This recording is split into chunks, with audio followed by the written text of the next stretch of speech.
وَاصْبِرْ عَلَى مَا أَصَابَكَ.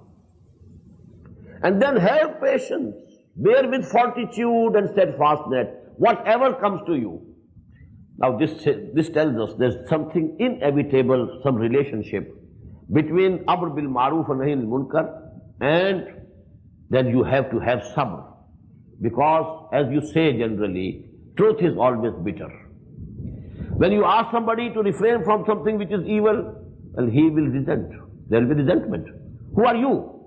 Who are you to say it to me? Mind your own business. And if, it is something more important, if you are asking him something which is injurious for his interest, worldly interest, then he might retaliate. He might persecute you. If you are telling him something which is against his beliefs, don't believe in anybody else except Allah subhanahu wa ta'ala. Don't commit shirk. Maybe he's offended. Well, you are denying my gods. You are repudiating my gods. People, my forefathers believed in these things. And you say they are false, they are wrong. So what will happen to you? There will be persecution, verbal persecution, physical persecution. As we know, what was the quarrel? What was the dispute between Muhammad sallallahu alayhi wa sallam and the people of Makkah? Was there any dispute of any land, piece of land?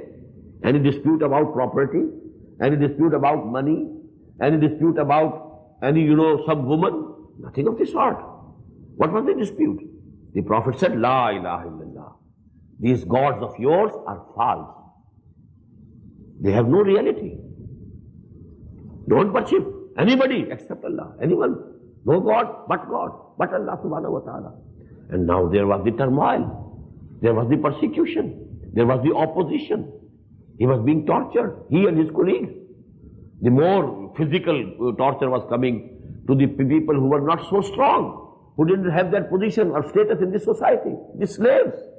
They were being beaten like anything. Hazrat Bilal, Hazrat Khabbab, radiyallahu ta'ala anhuma, what was being done to them? What happened to Hazrat Sumayya? What happened to Hazrat Yasir? Both tortured badly and martyred. So now, wasbir ala ma asabak.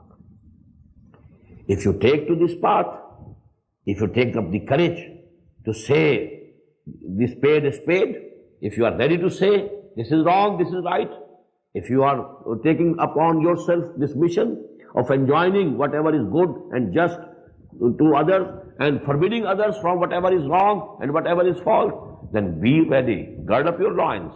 Now be ready for the retaliation of the people, the evildoers. They might do harm to you.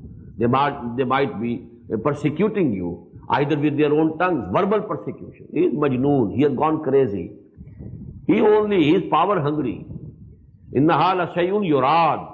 He wants something, he wants to become the leader of the community. And he has taken up all this thing only for the purpose of becoming a leader of the community. All these things were said to the prophets, to the Anbiya. So you have to take them, all these things, and to be steadfastness, to bear it with fortitude and patience.